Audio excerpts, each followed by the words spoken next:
Hi there, my name is John Green. This is Crash Course World History, and today we're going to talk about the Dark Ages, possibly the most egregious Eurocentrism in all of history, which is really saying something. We're Europe. The prime meridian runs through us. We're in the middle of every map, and we get to be a continent even though we're not a continent. But let's begin today with a pop quiz. What was the best year of your life? And what was the worst year? Mr. Green, best 1994, worst 1990. Oh, me from the past. It gets so much better and also so much worse. For worst year, I'm going to go with 2001.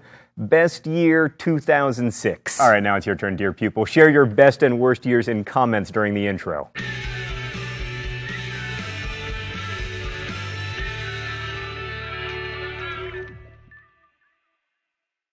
Right, so what you'll quickly find is that your worst year was someone else's best year. So too with history. The period between 600 and 1450 CE is often called the Middle Ages in Europe because it came between the Roman Empire, assuming you forget about the Byzantines, and the beginning of the modern age. And it's sometimes called the Dark Ages because it was so purportedly unenlightened. But was the age really so dark? Depends on what you find depressing. If you like cities and great poetry, then the Dark Ages were indeed pretty dark in Europe. But if, like me, your two favorite things are not dying from wars and not dying from anything else, then the Dark Ages actually weren't that bad, at least until the plague came in the 14th century. And meanwhile, outside of Europe, the Dark Ages were truly an age of enlightenment, but we'll get boring Europe out of the way first. Let's go to the thought bubble. Medieval Europe had less trade, fewer cities, and less cultural output than the original Roman Empire. London and Paris were fetid fire traps with none of the planning or sewage management of places 5,000 years older like Mohenjo-Daro in the Indus Valley civilization, let alone Rome. But with fewer powerful governments, wars were at least smaller, which is one reason why Europeans living in medieval times... Oh, thought bubble, I knew you were gonna do that!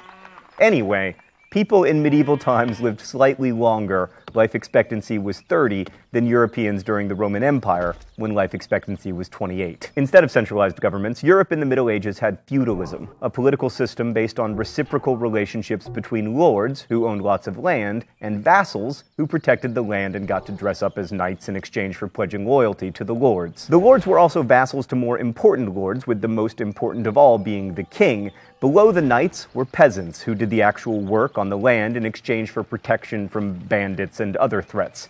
Feudalism was also an economic system, with the peasants working the land and keeping some of their production to feed themselves while giving the rest to the landowner whose land they worked. The small-scale local nature of the feudal system was perfect for a time and place where the threats to people's safety were also small-scale and local. But of course, this system reinforces the status quo. There's little freedom and absolutely no social mobility. Peasants could never work their way up to lords, and they almost never left their villages. Thanks, Thought Bubble. One more point that's really interesting from a world history perspective. This devolution from empire to localism has happened in lots of places at lots of different times. And in times of extreme political stress, like after the fall of the Han Dynasty in China, power tends to flow into the hands of local lords who can protect the peasants better than the state can. We hear a lot about this in Chinese history and also in contemporary Afghanistan, but instead of being called feudal lords, these landlords are called warlords. Eurocentrism striking again. The other reason the Dark Ages are called dark is because Europe was dominated by superstition and by boring religious debates about like how many angels can fit on the head of a pin. And while there's something to that, the Middle Ages also saw theologians like Thomas Aquinas, who was quite an important philosopher, and women like Hildegard of Bingen, who wrote all this important liturgical music and also basically invented the genre of the morality play. All that noted, things were certainly brighter in the Islamic world, or Dar al-Islam. So when we last left the Muslims, they had expanded out of their homeland in Arabia and conquered the rich Egyptian provinces of the Byzantines and the entire Sasanian Empire, all in the space of about 100 years. The Umayyad dynasty then expanded the empire west to Spain and moved the capital to Damascus because it was closer to the action empire-wise, but still technically in Arabia. That was really important to the Umayyads because they'd established this hierarchy with the Arabs like them at the top, and in fact they tried to keep Arabs from fraternizing with non-Arab Muslims throughout the empire. This of course annoyed the non-Arab Muslims who were like, I don't know if you're reading the same Quran we are, but this one says that we're all supposed to be equal. And pretty quickly a majority of Muslims weren't Arabs, which made it pretty easy for them to overthrow the Umayyads, which they did in 750 CE. Their replacements, the Abbasids, hold on.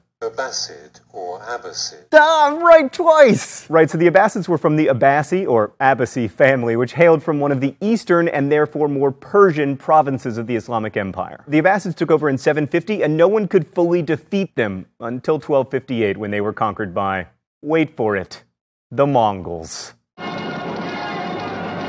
The Abbasids kept the idea of a hereditary monarchy, but they moved the capital of the empire to Baghdad, and they were much more welcoming of non-Arab Muslims into positions of power. And under the Abbasids, the Dar al-Islam took on a distinctly Persian cast that it never really lost. The caliph now styled himself as a king of kings, just like the Achaemenids had, and pretty soon the caliph's rule was a lot more indirect, just like the original Persians. This meant that his control was much weaker, and by about 1000 CE, the Islamic Caliphate, which looks so incredibly impressive on a map, had really descended into a series of smaller kingdoms, each paying lip service to the caliph in Baghdad. This was partly because the Islamic Empire relied more and more on soldiers from the frontier, in this case the Turks, and also slaves pressed into military service in order to be the backbone of their army, a strategy that has been tried over and over again and has worked exactly 0 times, which you should remember if you ever become an emperor. Actually, our resident historian points out that that strategy has worked, if you are the Mongols.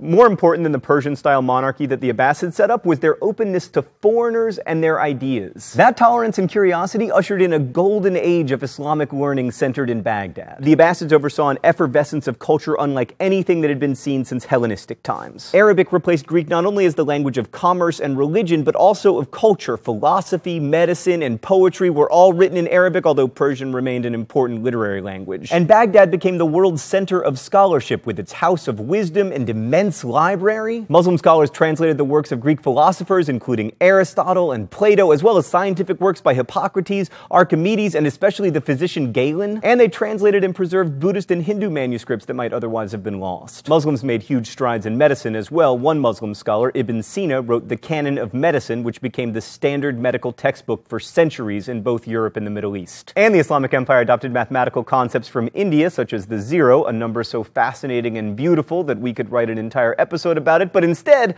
I'm just gonna write it a little love poem. Oh, zero, pretty little zero. They say you're nothing, but you mean everything to mathematical history and me. Oh, it's time for the open letter? An open letter to science and religion. But first, let's see what's in the secret compartment today. Oh, champagne poppers. Stan, what am I supposed to do with these? Dear Science and Religion, you're supposed to be so irreconcilable and everything, but not so much in the Abbasid Empire. I mean, Muslim mathematicians expanded math to such a degree that we now call the base 10 number system and the symbols we use to denote it Arabic numerals. And religion was at least part of what pushed all that learning forward. Like the great philosopher Ibn Rushd argued that the only path to religious enlightenment was through Aristotelian reasoning, and Muslim mathematicians and astronomers developed algebra partly so they could simplify Islamic inheritance law. Plus, they made important strides in trigonometry to help people understand where to turn when trying to turn toward Mecca. You were working so well together, science and religion, but then, like Al and Tipper Gore, just couldn't last forever. Nothing gold can stay in this world. Nothing gold can stay. Best wishes, John Green. Baghdad wasn't the only center of learning in the Islamic world. In Spain, Islamic Córdoba became a center for the arts, especially architecture. This is perhaps best exemplified by the Great Mosque at Córdoba, built by the Umayyad ruler Abd al-Rahman I in 785 to 786 CE. That's right, this building, still standing today and one of the most amazing mosques in the world, was built in a year, whereas medieval cathedrals took like 1,000,000 years to finish. The Muslims of Spain were also engineers who rivaled the Romans. Aqueducts in Córdoba brought drinkable water into the city, and Muslim scholars took the lead in agricultural science, improving yields on all kinds of new crops, allowing Spanish lives to be longer and less hungry. Everybody wanted to live in Spain. Even the greatest Jewish philosopher Maimonides wanted to live in Spain, but sadly he was expelled and ended up in Alexandria, Egypt. There he wrote his awesomely titled Defense of Rationality, A Guide for the Perplexed. I'm translating the title, of course, because the original text was written in Arabic. Meanwhile, China was having a golden age of its own. The Tang dynasty made China's government more of a meritocracy and ruled over 80 million people across 4 million square miles. And they might have conquered all of Central Asia had it not been for the Abbasids, whom they fought at the most important battle you've never heard of, the Battle of the Talus River. This was like the Ali Fraser of the 8th century, and the Abbasids won, which ended up defining who had cultural influence where, with the Abbasids dominating to the west of the river and China dominating to the east. East. The Tang also produced incredible art that was traded all throughout Asia. And many of the more famous sculptures from the Tang dynasty feature figures who are distinctly not Chinese, which again demonstrates the diversity of the empire. The Tang was also a golden age for Chinese poetry, with notables like Du Fu and Li Ba plying their craft, encouraged by the official government. And the Sung dynasty, which lasted from 960 to 1258, kicked even more ass. It's not cursing if you're talking about donkeys. By the 11th century, Chinese metalworkers were producing as much iron as Europe would be able to produce in the 18th century. Some of this iron was put to use in new plows, which enabled agriculture to boom, thereby supporting population growth. Porcelain was of such high quality that it was shipped throughout the world, which is why we now call it China. And there was so much trade going on that the Chinese ran out of metal for coins, leading to another innovation: paper money. And by the 11th century, the Chinese were writing down their recipe for a mixture of saltpeter, sulfur, and charcoal that we now know as gunpowder. That becomes kind of a big deal in history, paving the way as it does for modern warfare and arena rock pyrotechnics and... Oh, that's why! Not so dark after all. Thanks for watching. We'll see you next week. Crash Course is produced and directed by Stan Muller. Our script supervisor is Danica Johnson. The graphics team is Thought Bubble, and the show is written by my high school history teacher, Raoul Meyer, and myself. Last week's phrase of the week was also good advice. Quit smoking! If you want to suggest future phrases of the week or guess at this week's, you can do so in comments, where you can also ask questions about today's video that will be answered by our team of historians. If you liked today's video, please click the thumbs up button. You can also follow us on Twitter at The Crash Course or on Facebook. There are links in the video info. Our writer and historian Raoul Meyer also tweets awesome Crash Course pop quizzes, so there's a link to follow him as well, and me, because I'm a narcissist.